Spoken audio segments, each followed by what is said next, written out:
Welcome to masala cooking channel. இன்னைக்கு நம்ம சேனல்ல இட்லி மாவு இல்லாத டைம்ல ஒரு இன்ஸ்டன்ட் தோசை எப்படி செய்யலாம்னு பார்க்கலாம்.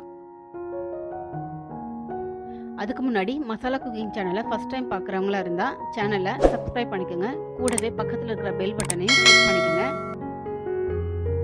இதுக்கு ஒரு கப் அரிசி மாவு எடுத்துக்கோங்க.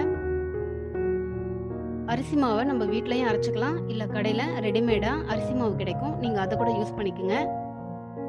இப்போ இதில் கொஞ்சம் கொஞ்சமாக தண்ணி சேர்த்து மாவு கெட்டியாகாதபடி கலந்து விட்டுட்டே இருங்க.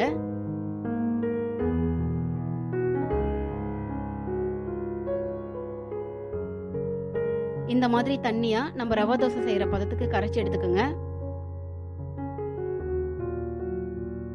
இதுல 1 டேபிள் ஸ்பூன் வறுத்த ரவையை சேர்த்துக்கோங்க. இது கூட பொடியா நறுக்குன ஒரு வெங்காயம், 1/2 தட்டி எடுத்த மிளகு 1 டீஸ்பூன், பொடியா நறுக்குன 1/4 துண்டு இஞ்சி, பொடியா நறுக்குன ஒரு பச்சை மிளகாய், 1 டீஸ்பூன் சீரகம்,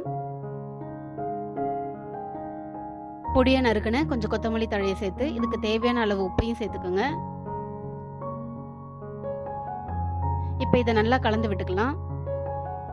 இந்த தோசை பேட்டரை ஒரு 5 நிமிஷத்துல நம்ம ரெடி பண்ணிடலாம். சாப்பிட்றதுக்கும் நல்ல டேஸ்டியாகவும் ரொம்ப கிறிஸ்பியாகவும் இருக்கும். இப்போ தோசைக்கல் காஞ்சதும் நம்ம ரவா தோசை ஊத்துற மாதிரியே இதையும் ஊற்றிக்கலாம்.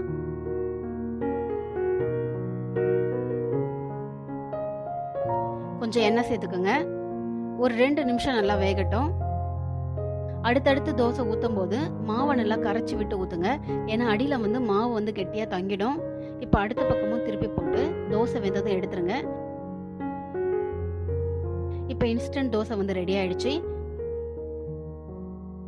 இந்த ரெசிபி உங்களுக்கு பிடிச்சிருந்தா நீங்களும் இதை ட்ரை பண்ணி பார்த்துட்டு எங்களுக்கு எப்படி இருக்குன்னு கமெண்ட் பண்ணுங்க.